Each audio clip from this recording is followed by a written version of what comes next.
Ricky dan Elsa, sepasang kekasih muda, dikenal sering nekat melanggar aturan demi menuruti hasrat mereka. Suatu malam Jumat Kliwon, mereka memutuskan mendaki Gunung Salak, gunung yang terkenal angker, untuk mencari tempat sepi bercumbu tanpa gangguan. Meski jalur pendakian resmi sudah ditutup, Ricky memaksa lewat jalur terlarang yang membelah hutan tua. Di tengah perjalanan, mereka bertemu seorang porter tua yang memperingatkan agar jangan mendekati batu keramat di jalur puncak. Konon, di sanalah banyak arwah penasaran yang menuntut tumbal. Tergoda suasana sepi dan dingin, Ricky dan Elsa malah mendirikan tenda tepat di dekat batu keramat. Malam makin larut, kabut turun tebal, bisikan gaib mulai terdengar. Elsa ketakutan, tapi Ricky membujuknya dengan rayuan maut. Malam itu, di atas batu keramat, mereka melakukan hubungan terlarang. Tiba-tiba, nafsu mereka berubah jadi mimpi buruk. Tubuh mereka gancet, tak bisa terlepas, seolah diikat oleh kekuatan gaib. Di tengah jerit tangis dan suara gamelan mistis, muncul bayangan hitam yang menuntut salah satu harus mati demi melepas kutukan. Ricky yang panik membuat perjanjian gelap dengan penunggu gunung. Ia rela menumbalkan Elsa agar bisa selamat. Namun keputusannya justru membuka kutukan yang lebih mengerikan. Elsa mati mengenaskan. Ricky lolos dengan tubuh berlumuran dosa, tapi hanya untuk menemukan kematian lebih tragis di kaki gunung. Sampai sekarang, orang-orang percaya batu keramat di Gunung Salak masih menanti pasangan mesum berikutnya. Suara jeritan Elsa terkadang terdengar di sela kabut sebagai pengingat, nafsu yang salah bisa menjerat hingga mati, bahkan lebih buruk dari mati. Malam itu, kabut tipis sudah turun meski jarum jam baru menunjuk pukul 8. Udara Gunung Salak terasa lebih dingin dari biasanya. Di jalur pendakian Cidahu yang resmi ditutup karena cuaca buruk, dua sosok muda terlihat saling bergandengan tangan. Ricky berjalan di depan, membawa ransel lusuh berisi minuman keras, makanan cepat saji, dan peralatan camping seadanya. Elsa, kekasihnya, tampak ragu-ragu. Berkali-kali ia memeluk jaketnya erat, seolah hawa dingin Gunung Salak sengaja merayap ke tulang. "Rick, serius kita naik malam ini? Kata orang-orang jalur ini sering makan korban." Suara Elsa gemetar, nyaris tak terdengar di antara desir angin. Ricky mendengus pelan, matanya penuh gairah bercampur tantangan. "Ayolah Els, kita kan cuma mau cari tempat sepi. Di kota banyak yang kepo, di gunung gak ada yang ganggu. Lagi pula kalau kita ngikutin jalur resmi juga ujung-ujungnya sama aja." Elsa menarik napas dalam-dalam, menatap rimbun pepohonan yang makin gelap. Di dasar hatinya ada suara kecil yang terus berbisik, "Pergi pulang, ini bukan tempatmu." Tapi genggaman tangan Ricky terlalu erat. Cinta dan nafsu seolah menutup matanya dari tanda-tanda aneh di sekitar. Beberapa ratus meter mendaki, jalur semakin sempit. Tanah basah menempel di sepatu mereka. Di balik semak belukar, berdirilah seorang porter tua dengan lampu senter kuning redup.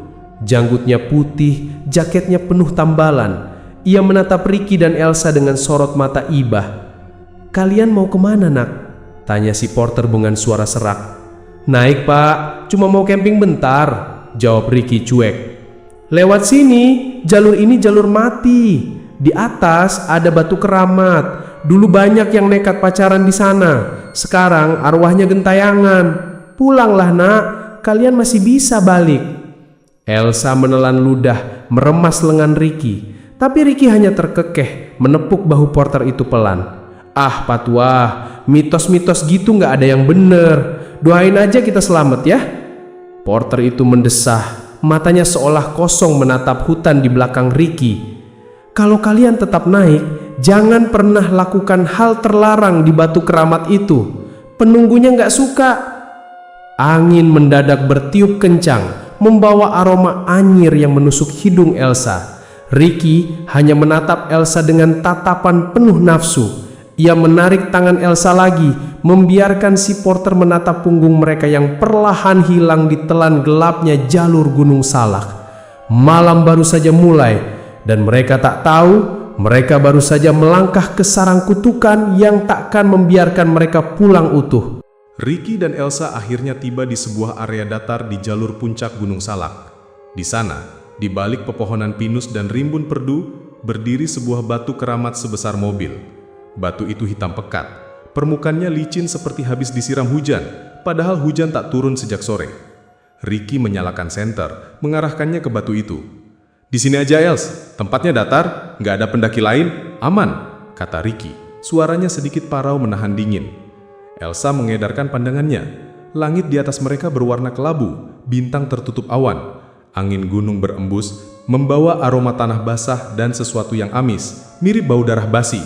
Tengkuk Elsa meremang. "Rick, tempatnya nggak enak. Mending agak turun ke pos di bawah deh.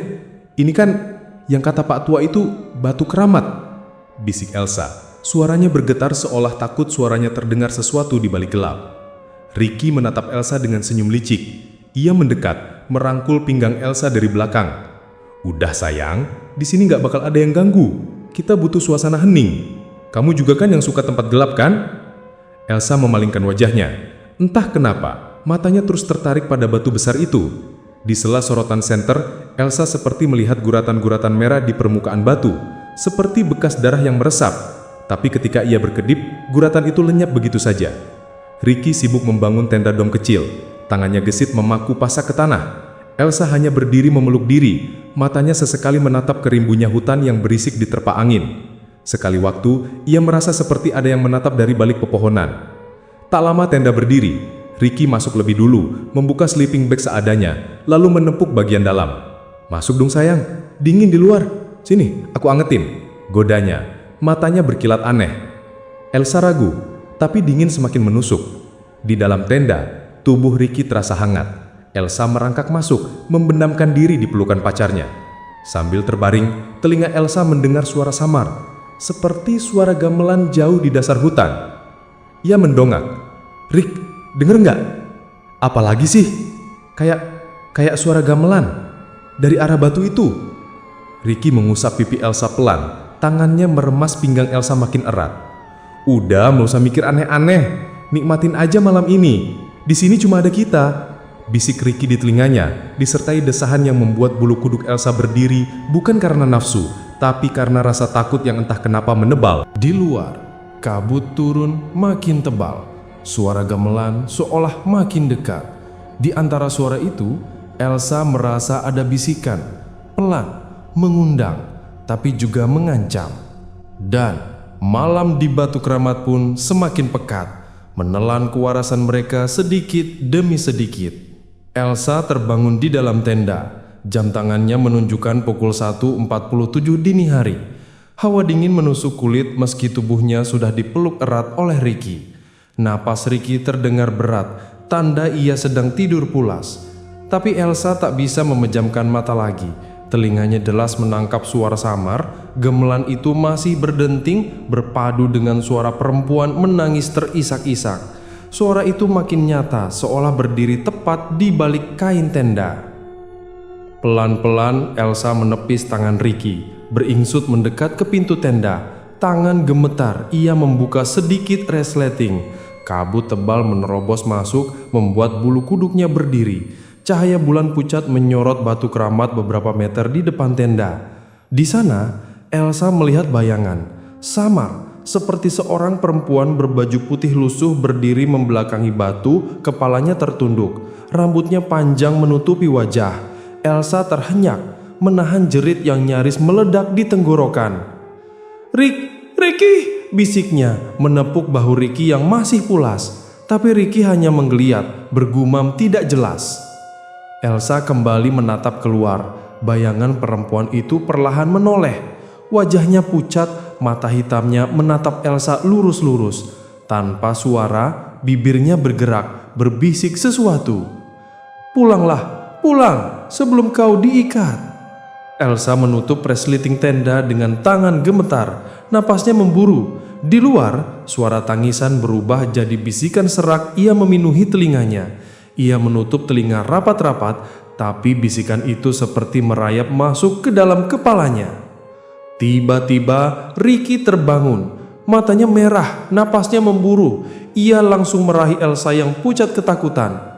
"Kenapa sayang? Dinginnya, sini aku angetin," katanya dengan suara rendah, namun tatapannya aneh, seperti mata orang kesurupan. "Rick, kita pulang aja, ini tempat gak bener, aku lihat." Belum sempat Elsa bicara banyak, Ricky langsung membungkam bibirnya dengan ciuman liar. Napasnya berbau amis, seperti bau darah basi. Tangan Ricky meremas pinggang Elsa kasar, merayap ke tubuhnya tanpa peduli Elsa meronta. "Rick, jangan di sini! Rick, jangan di sini!" Elsa berbisik tertahan, tapi nafsu Ricky sudah tak terbendung. Dengan setengah menyeret, ia menarik Elsa keluar tenda. Kabut menelan mereka berdua. Gamelan dan suara isak tangisan makin keras di telinga Elsa, bercampur desir angin dingin yang menggigit kulit. Mereka berjalan ke arah batu keramat. Elsa menatap batu hitam itu, dan di sanalah ia melihat guratan merah seperti darah segar menetes perlahan, meresap ke tanah. Tapi Ricky hanya tersenyum, matanya memantulkan bayangan bulan yang terhalang kabut. Di atas batu, di tempat yang disebut keramat, Ricky dan Elsa merangkai dosa. Sama sekali tak sadar mereka sedang menjerat diri ke kutukan yang siap menelan mereka hidup-hidup. Suara gamelan samar masih mengiringi Ricky dan Elsa yang kini setengah sadar berdiri di hadapan batu keramat. Kabut menutupi sebagian tubuh mereka, dingin menggigit kulit, tapi hawa panas aneh menjalar di antara tubuh yang saling menempel. Ricky meraih pinggang Elsa, membaringkannya tepat di atas batu hitam itu. Batu terasa dingin di punggung Elsa, membuatnya bergetar ketakutan. Tapi jeratan tangan Ricky terlalu kuat. Bibir mereka saling menempel, nafas panas bercampur dengan uap dingin yang terus menetes dari pepohonan di sekeliling. "Rick, jangan di sini. Kita pulang aja." Elsa merintih, tapi nafasnya tertahan di dada.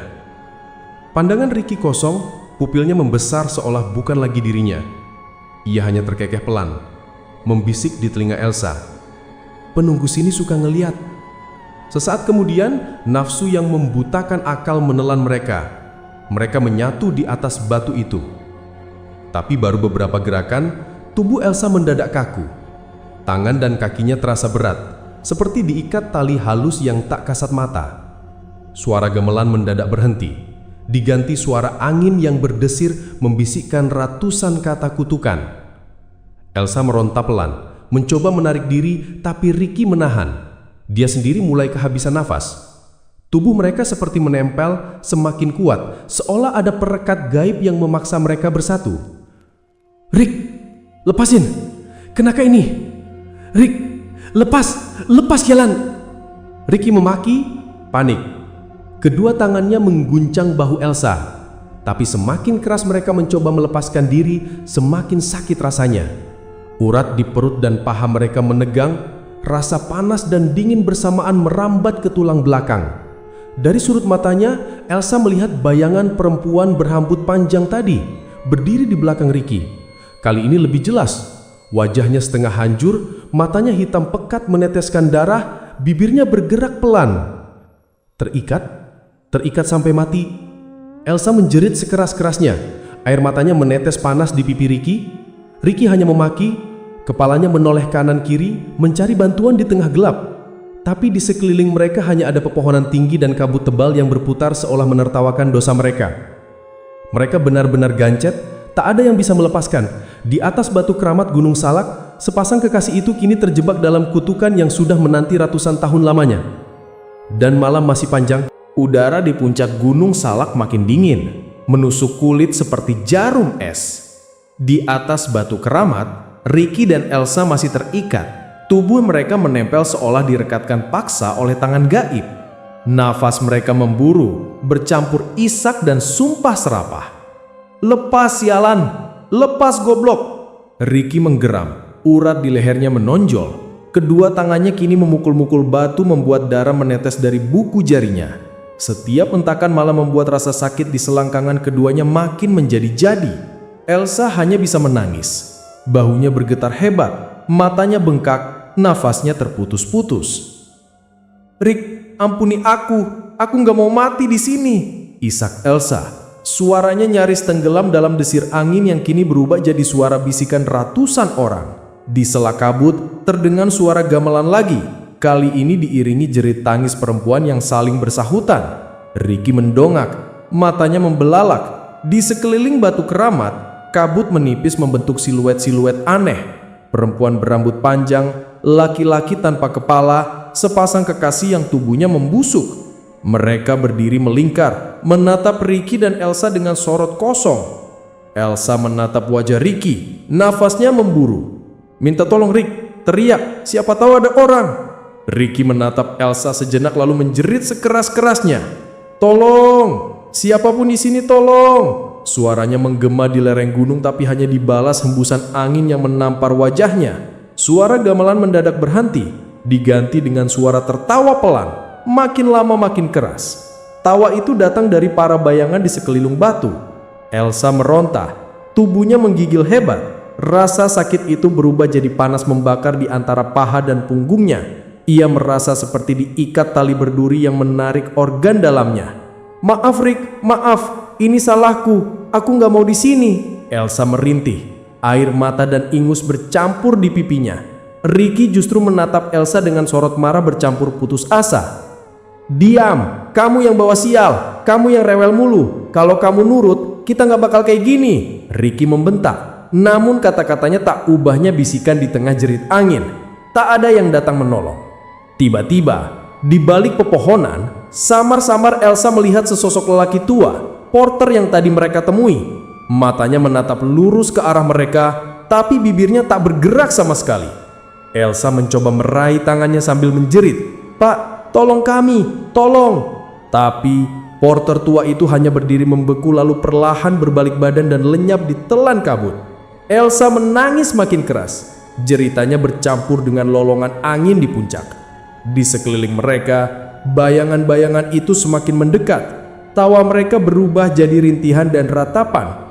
Suara-suara itu berbisik, "Terikat, dosa, tumbal, terikat, dosa, tumbal." Dan di atas batu keramat, dua insan itu hanya bisa saling menyalahkan, terjerat nafsu, menjerit minta tolong, sementara penunggu Gunung Salak menonton dengan senyum yang tak pernah bisa ditebak. Jeritan Elsa masih terhenti di tenggorokan ketika hawa di sekitar batu keramat mendadak berubah. Angin berhenti total, suara gamelan terputus, keheningan menekan dada, membuat napas Ricky tercekat. Elsa dengan tubuh gemetar menatap sekeliling dengan mata merah basah. Tiba-tiba, dari balik kabut muncul sesuatu. Awalnya hanya siluet hitam, berdiri di antara pepohonan pinus yang batangnya menetes embun dingin. Perlahan, sosok itu menjelma semakin jelas, tinggi menjulang, hitam legam seperti bayangan manusia, tapi bentuknya berdenyut seperti asap. Ricky menatapnya dengan rahang mengeras. "Apa itu? Elsa, kamu lihat, itu orang kan? Orang kan?" Elsa tak sanggup menjawab.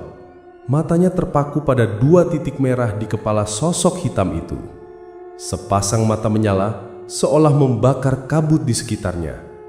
Bau anyir langsung menyeruak, menusuk hidung sampai perut Elsa terasa mual. Sosok hitam itu mendekat selangkah demi selangkah. Setiap langkahnya menimbulkan getaran di tanah, membuat daun-daun kering berjatuhan. Bayang-bayang yang tadi mengelilingi mereka seketika merunduk seperti takut pada makhluk ini. Dari dadanya terdengar suara berat, parau, seolah berasal dari dasar perut bumi. Terikat. Elsa merintih pelan, tangannya menepuk bahu Ricky, tapi tubuhnya kaku. "Rick, lepasin aku, sakit," bisiknya. Ricky menatap Elsa, dan untuk pertama kalinya di matanya tampak ketakutan yang benar-benar tulus. Sosok hitam itu berhenti hanya beberapa meter dari batu keramat. Kabut di sekitarnya berputar cepat, menimbulkan pusaran angin kecil. Ranting-ranting pohon patah mendadak. Suara gamelan entah dari mana tiba-tiba berdenting lagi, tapi kini bercampur suara tangisan anak-anak. Tangan sosok hitam itu, panjang dan kurus seperti ranting kering, terulur ke arah Ricky dan Elsa. Dari celah-celah jari hitamnya menetes cairan merah pekat. Wajahnya mendekat, dan untuk sesaat Elsa melihat di balik kabut. Wajah itu tak punya hidung, tak punya mulut, hanya rongga hitam menganga lebar di pipinya. Dari sana terdengar bisikan, "Salah satu harus mati. Tumbal supaya lepas." Ricky tersentak. "Apa? Tumbal? Maksudnya apa?" Bayangan hitam itu tak menjawab, hanya menunjuk lurus ke arah Elsa. Sorot matanya merah membakar, menyorot tubuh Elsa yang gemetar tak berdaya. Ricky menoleh ke Elsa, lalu kembali ke sosok itu. Keringat dingin bercucuran meski hawa gunung sedingin es. Elsa menggeleng, air matanya menetes lagi. "Rick, jangan! Kita bisa pulang bareng! Rick, jangan!" Sementara itu, di sekeliling batu keramat, bisikan ratusan suara kembali berdengung. "Pilih tumbal!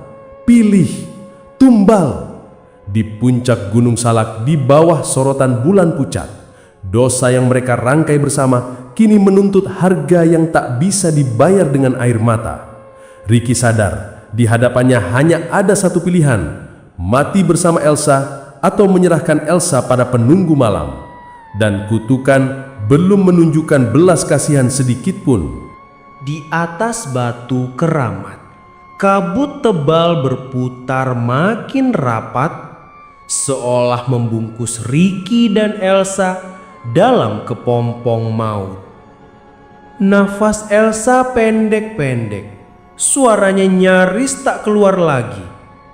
Sementara di depan mereka, sosok bayangan hitam penunggu berdiri tegak dengan tatapan merah membara. "Salah satu harus mati. Tumbal!" Bisikan itu memukul-mukul dinding kepala Ricky. Ia meremas rambutnya sendiri, menoleh ke Elsa yang menatapnya dengan mata penuh air. Dalam detik itu, Elsa tak lagi meronta. Bibirnya pecah, kulitnya pucat. Sisa tenaga Elsa hanya cukup untuk membisik, "Rick, pulang bareng ya, aku takut." Tapi Ricky tak menjawab. Ia menatap sosok hitam itu, berusaha mengendalikan detak jantungnya yang berdegup kacau. Dalam hatinya, suara lain berbisik, "Kamu mau mati di sini? Mau gancet sampai tubuhmu membusuk?" Sementara di sekeliling mereka, bayangan arwah pendosa terus merunduk sambil merintih mengulangi mantra gaib. "Pilih tumbal, pilih tumbal." Ricky memejamkan mata. Ia teringat semua peringatan porter tua di jalur pendakian, bisikan gaib di sela kabut, wajah Elsa yang memohon, tapi rasa takutnya lebih kuat dari rasa bersalah. Ia memeluk Elsa, membisik di telinganya dengan suara tercekat, "Els, maafin aku, maafin aku." Elsa menatapnya, matanya membesar. "Rick, kamu mau apa? Ricky, jangan!" Sosok hitam itu mendekat, tangannya terulur. Dari celah jemari kurusnya menetes darah hitam yang jatuh ke batu. Bau busuk bercampur amis menusuk hidung Ricky sampai ingin muntah. Dalam kepanikannya, Ricky merapal doa yang entah benar atau salah. Ia menunduk, menempelkan kening ke batu keramat, berseru pada penunggu, aku terima tumbal ini, asal aku bisa lepas Tolong bebasin aku. Ambil dia, ambil Elsa, tapi lepasin aku. Elsa menjerit meski suaranya lemah. Rick, kamu jahat. Rick, jangan. Tangan Ricky bergetar. Ia memeluk Elsa sekali lagi, menahan tangis, tapi di matanya tak lagi ada cinta, hanya nafsu bertahan hidup. Sosok hitam itu mengangguk perlahan, dan bisikan di sekeliling berubah menjadi ratapan panjang. Batu keramat bergetar pelan, menimbulkan retakan halus di permukaannya. Perjanjian diterima. Bayangan-bayangan di sekitar batu beringsut mundur seolah memberi ruang. Udara mendadak panas. Elsa meronta lemah, menatap Ricky dengan tatapan putus asa yang tak akan pernah bisa dihapus dari ingatan. Dalam malam pekat itu, Ricky tak tahu bahwa sumpahnya bukan sekedar janji sepele. Tumbal untuk penunggu Gunung Salak tak pernah selesai dengan satu nyawa. Karena dosa yang lahir dari nafsu akan selalu menuntut darah baru. Nafas Elsa makin pendek. Di atas batu keramat yang dingin dan basah oleh darah gaib, tubuhnya terasa ringan. Sebagian dirinya seolah sudah ditarik keluar dari raga. Sementara itu, Ricky hanya memeluknya erat, menahan gemetar karena dosa besar yang baru saja dia ucapkan. Sosok hitam penunggu berdiri di ujung batu. Dua mata merahnya membakar kabut, seolah menusuk jiwa Elsa yang setengah terlepas. Bayangan-bayangan arwah di sekitar batu merunduk, merintih panjang, bergema di telinga Elsa. Dan di detik berikutnya, Elsa melihat masa lalu. Kabut di sekelilingnya berputar cepat, berubah jadi bayangan peristiwa lama. Elsa melihat sepasang kekasih berpakaian zaman dulu, seorang pemuda desa dan seorang gadis yang tampak ketakutan. Mereka juga di atas batu yang sama, saling berpelukan dalam keadaan telanjang. Suara gamelan samar terdengar, diiringi lolongan serigala di kejauhan. Wajah gadis itu pucat. Elsa bisa merasakan penderitaannya. Gadis itu merintih, "Lepas mas, sakit!" Tapi tubuh mereka menempel, sama seperti Elsa dan Ricky sekarang. Di samping batu, berdiri seorang kakek bertongkat kayu, menatap mereka dengan mata penuh amarah. "Dosa kalian tak bisa diampuni. Di puncak suci ini, kalian ternoda. Penunggu gunung butuh darah. Satu harus mati, atau selamanya busuk di sini." Elsa melihat bagaimana pemuda itu menangis, lalu perlahan-lahan menekan leher kekasihnya sendiri. Tangan gadis itu meronta, menampar dada pemuda itu, tapi tak ada yang bisa menolong. Suara tangisan berubah jadi desahan maut. Darah menetes dari mulut gadis itu ke batu keramat, meresap seperti ditelan batu itu dengan rakus. Bayangan itu memudar. Elsa beralih melihat kilasan lain. Ada rombongan pendaki yang mabuk di atas batu ini, bercanda sambil melecehkan arwah penunggu gunung. Satu persatu mereka ditemukan mati membusuk dengan tubuh separuh telanjang di tempat yang sama. Elsa bergetar, sadar semua kutukan ini berulang-ulang seperti siklus. Batu keramat haus nafsu, dan setiap nafsu selalu dibayar dengan nyawa.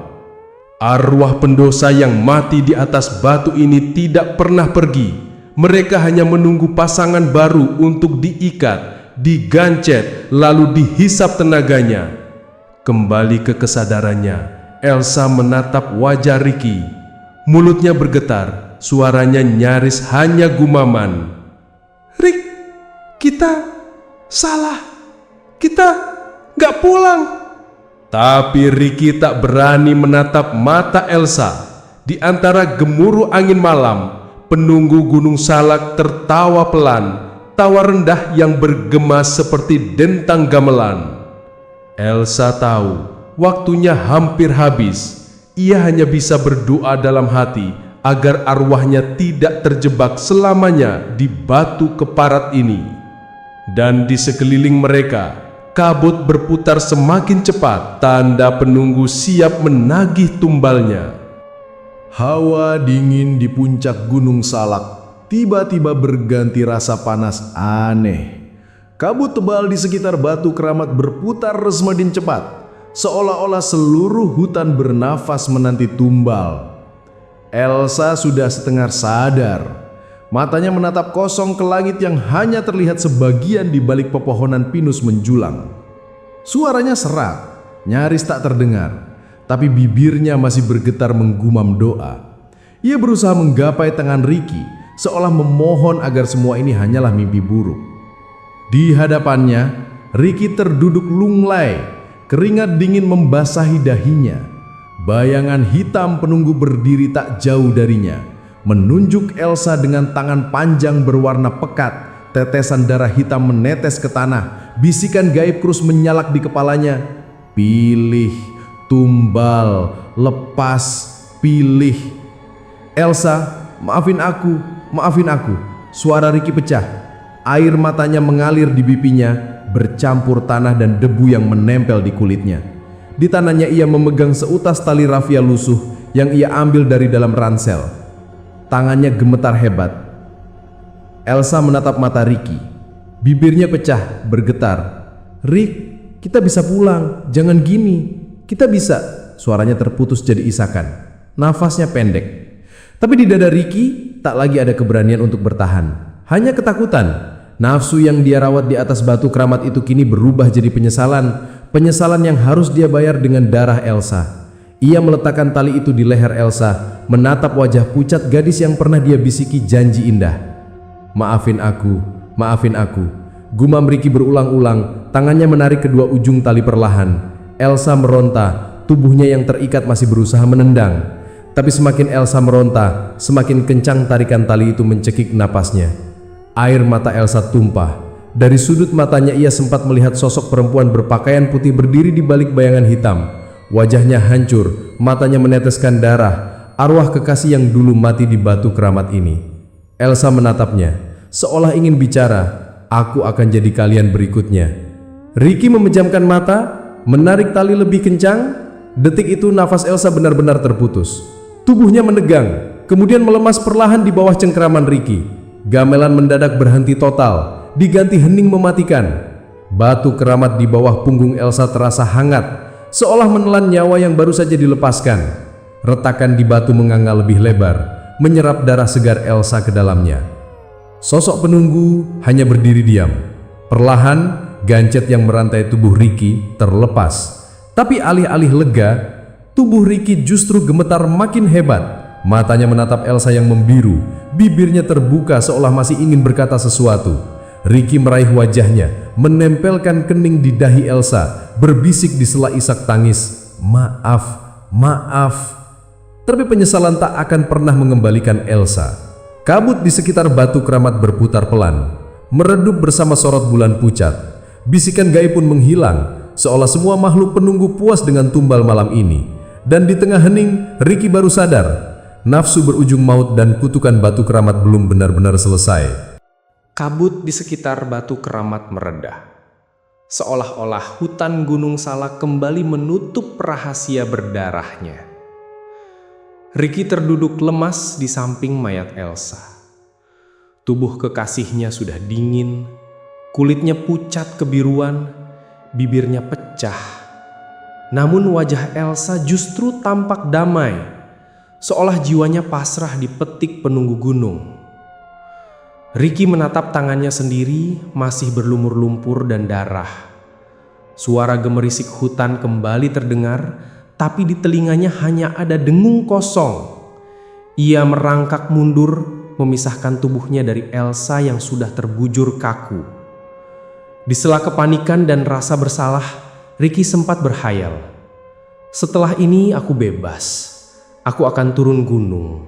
Tak ada yang tahu, tapi pikiran itu runtuh ketika ia menatap bayangan hitam penunggu gunung yang masih berdiri di tepi batu. Sosoknya tak bergeming, hanya menatap Ricky dengan mata merah membara. Ratusan bayangan arwah di sekeliling mereka ikut berdiri, merunduk dan perlahan satu persatu menghilang ke kabut. Ricky menggigil, mulutnya komat kamit, merapal doa yang tak lagi diingat maknanya. Ia berdiri dengan susah payah, kakinya lunglai. Saat ia hendak melangkah turun dari batu keramat, tanah di bawahnya mendadak bergetar. Retakan batu melebar, menelan darah Elsa makin dalam. Suara berat menembus telinganya. Suara penunggu. Dosa dibayar darah, tapi tumbal tak pernah cukup. Jantung Ricky mencelos. Ia menoleh ke kanan, ke kiri. Kabut mendadak kerapat lagi. Bayangan Elsa berdiri di ujung batu keramat. Matanya hitam kelam, bibirnya pecah meneteskan darah. Elsa menatapnya, bukan lagi kekasihnya, tapi arwah pendendam yang terikat di sini selamanya. Els, aku mau pulang. Aku mau turun gunung. Ricky memundurkan langkah. Gemetar. Bayangan Elsa melangkah pelan mendekat. Suara tangisan perempuan yang dulu samar kini terdengar jelas di telinganya, bercampur dengan suara tawa kecil, seolah buluhan arwah korban nafsu bersorak melihat Ricky terjerat sendiri. Langkah Ricky terhenti di pinggir batu keramat. Kakinya terpeleset tanah basah. Dalam sepersekian detik, Elsa atau sosok arwah Elsa seolah mendorongnya. Ricky terjungkal jatuh, menghantam bebatuan di sisi jurang. Tulang punggungnya patah, nafasnya terhenti, darahnya mengalir, meresap ke tanah di sekitar batu keramat, menambah daftar tumbal bagi penunggu Gunung Salak. Kabut perlahan menelan semuanya. Gamelan terakhir berdentang lirih, seperti penutup upacara kutukan. Beberapa minggu kemudian, para pendaki menemukan tenda kosong di jalur puncak. Mereka hanya menemukan bercak darah kering di sekitar batu keramat. Mayat Ricky ditemukan membusuk di lereng curam, sementara jasad Elsa hilang entah kemana, seolah ditelan batu hitam itu. Konon, sampai sekarang, orang-orang masih mendengar suara rintihan sepasang kekasih di jalur Gunung Salak. Kabarnya, kalau kau mendaki malam Jumat Kliwon dan mencium bau amis di kabut tebal, berhentilah, karena batu keramat masih haus akan nafsu yang salah arah. Dan kutukan gancet itu tidak akan pernah usai. Terima kasih sudah mendengarkan cerita horor Tak Kasat Mata sampai selesai. Semoga kalian merasa tegang dan penasaran sama kisahnya ya. Jangan lupa untuk like video ini kalau kamu suka cerita seperti ini, dan subscribe supaya gak ketinggalan cerita horor seru berikutnya. Kalau ada pendapat atau pengalaman seram yang mau kamu share, langsung tulis di kolom komentar ya. Aku senang banget bisa ngobrol sama kalian semua di sana. Sampai jumpa di cerita selanjutnya. Jangan lupa jaga diri dan hati-hati di tempat gelap. Salam horor.